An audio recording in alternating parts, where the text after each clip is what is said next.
Hello, আমি রাজ।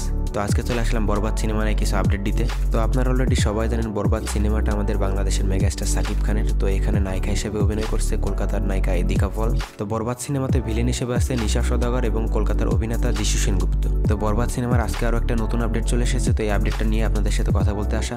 তো বরবাদ সিনেমার ভিলেন নিশা সওদাগর আজকে বরবাদ সিনেমা নিয়ে কিছু কথা বলেছেন। তো তার কথাগুলো ছিল এরকম যে বরবাদ সিনেমাটি বাংলাদেশের প্রেক্ষাপটে সবথেকে বড় বাজেটের কমার্শিয়াল মুভি এবং এই সিনেমাতে এমন কিছু অ্যাকশন সিনস আছে যেটা আপনারা দেখে অবাক হয়ে যাবেন। মিশা সওদাগর এটাও জানিয়েছে যে এইখানে সাকিব খানের যে লুক দেওয়া হয়েছে এই লুকটা দেখে সবাই অবাক হয়ে যাবে এবং বিগত যতগুলো সিনেমা আছে সাকিব খানের সবথেকে বেস্ট লুক সাকিব খানের এই বরবাদ সিনেমাতে। তো আশা করি সাকিব খানের বরবাদ সিনেমাটা অনেক ভালো হবে। তো এই ছিল বরবাদ সিনেমা নিয়ে কিছু আপডেট। যদি ভিডিওটা ভালো লেগে থাকে তাহলে প্লিজ লাইক এন্ড সাবস্ক্রাইব।